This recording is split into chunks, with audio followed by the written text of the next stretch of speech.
ഞാൻ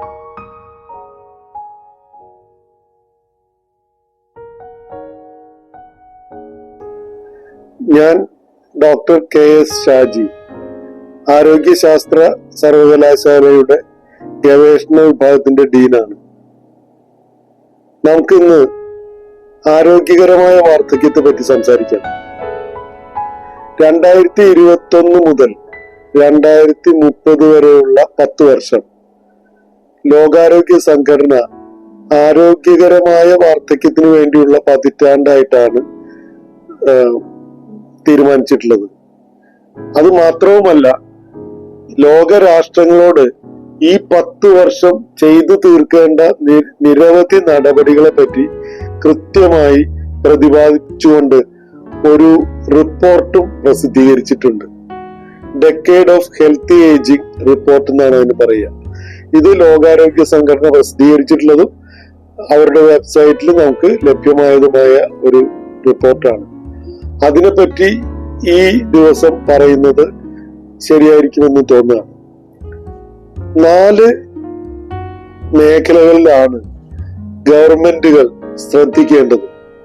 ആരോഗ്യകരമായ വാർദ്ധക്യം എന്ന ലക്ഷ്യം നേടാൻ 4 മേഖലകളിൽ ഗവൺമെന്റും പൊതുസമൂഹവും ഇടപെടലുകൾ നടത്തണമെന്ന് ലോകാരോഗ്യ സംഘടന ആവശ്യപ്പെട്ടിരിക്കുകയാണ്.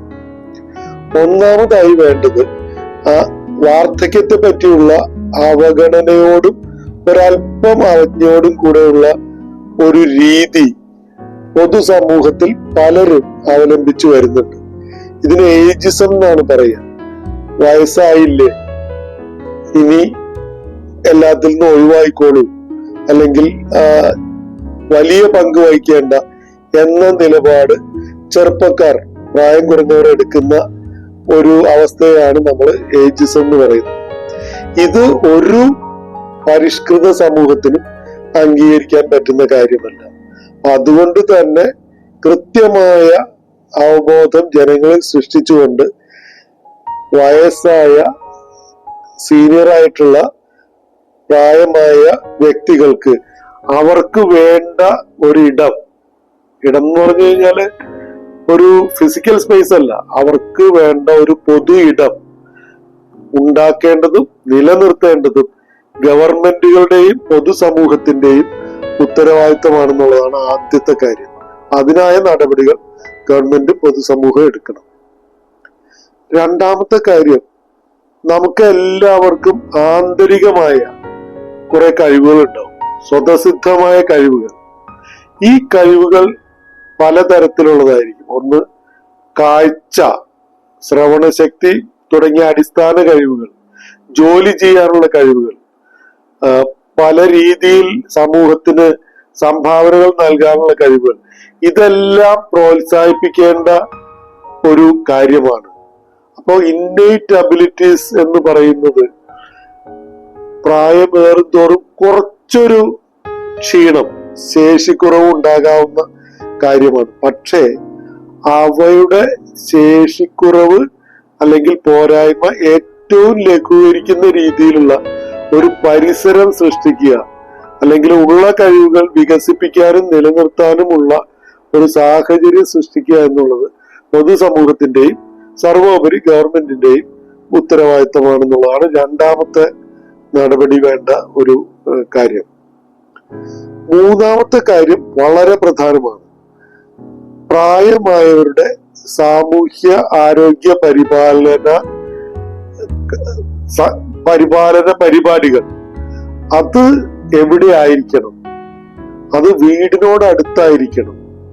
അതായത് പ്രാഥമിക ആരോഗ്യ കേന്ദ്രങ്ങൾ മുഖാന്തിരം പ്രായമായ സ്ത്രീകളായാലും വിധവകളായാലും വിഭാര്യരായാലും ഒറ്റയ്ക്ക് താമസിക്കുന്നവരായാലും ആർക്കായാലും അവർക്ക് വേണ്ട ആരോഗ്യ സേവന സംവിധാനങ്ങൾ, ആരോഗ്യ സേവന പരിപാലനം ലഭ്യമാക്കാനായി നമ്മുടെ പ്രാഥമിക ആരോഗ്യ കേന്ദ്രങ്ങളെയും സബ് സെന്ററിനെയും സജ്ജമാക്കുക എന്നുള്ളതാണ് ഗവൺമെന്റിന്റെയും പൊതുസമൂഹത്തിന്റെയും ചുമതല.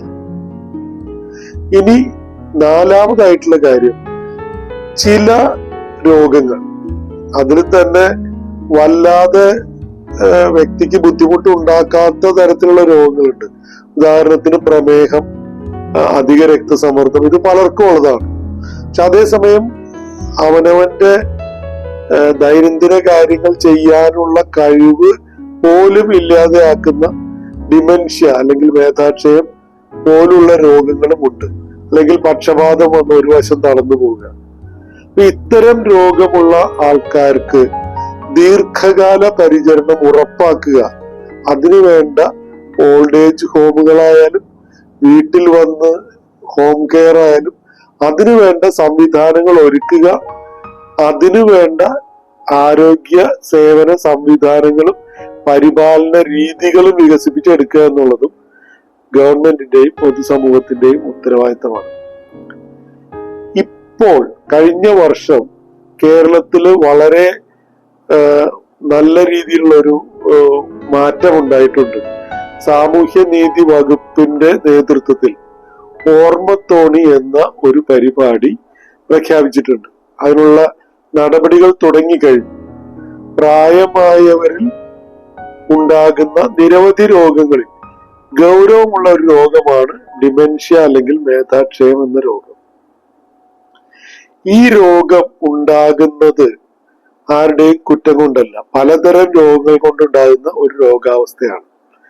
ഈ രോഗമുള്ള വ്യക്തികളെ, മുതിർന്ന വ്യക്തികളെ കണ്ടെത്താനും അവരിലേക്ക് അല്ലെങ്കിൽ അവരെ പരിചരിക്കുന്ന കുടുംബാംഗങ്ങൾക്ക് സഹായം എത്തിക്കാനും വേണ്ടി മുന്നോട്ട് വരുന്ന അല്ലെങ്കിൽ അതിനു വേണ്ടി ഡിസൈൻ ചെയ്തിട്ടുള്ള ഒരു പരിപാടിയാണ് ഓർമ്മത്തോണി.